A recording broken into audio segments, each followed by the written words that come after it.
I'm Bryan Lessly with a construction update on I-90 exit 14 at Spearfish, South Dakota for the first week in April 2017. Well, as most of you are aware, work for the season has resumed and will continue through mid-November. But the good news here is that the vast majority of the project should be completed by year's end. If you're traveling on I-90, you should see little to no disruption in traffic flow over the next couple of weeks. Work will be ongoing and completed in the demolition of the old overpass. The north side is completely demolished. Now the south side and the center bent, those will be down within this next week. Now the main traffic delays, well, they're going to come on North 27th Street.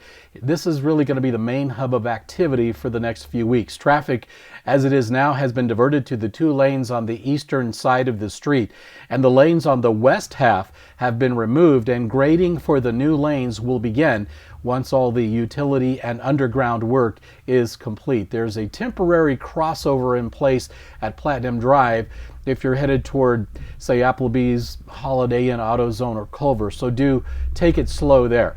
Within the next few days, weather permitting, part of the intersection at 27th and 1st Avenue will also be taken up as well, and a temporary approach into First Interstate Bank and All About Potential Chiropractic will be built. The signals at this intersection are flashing red, and the DOT reminds you to be patient and come to a full stop here.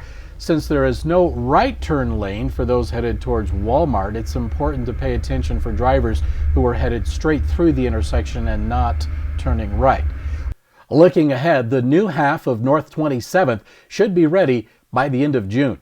Traffic will then shift to that side, and the old east lanes will then be taken up and rebuilt.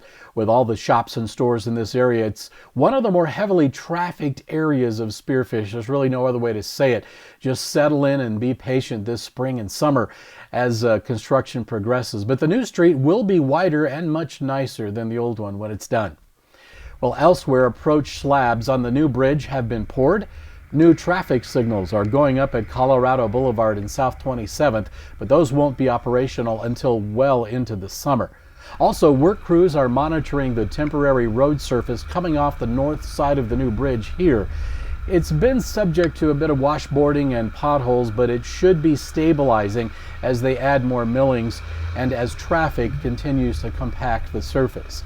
Well, be watchful for large trucks crossing the westbound on-ramp. They're bringing fill dirt to where they're going to be building the new on-ramp. Flaggers are in place there. Well, as always, if you're driving through the area, slow down through the work zones and be patient. Be watching for increased truck traffic, and especially on North 27. Be patient as we settle into some congestion at times during the spring and summer. We'll have another update for you in 2 weeks. If conditions warrant, an intermediate road construction information update for the project can be found at these following locations as it becomes available. I'm Bryan Lessly, and thank you for watching this South Dakota Department of Transportation Exit 14 construction update right here on BlackHillsChannel.com.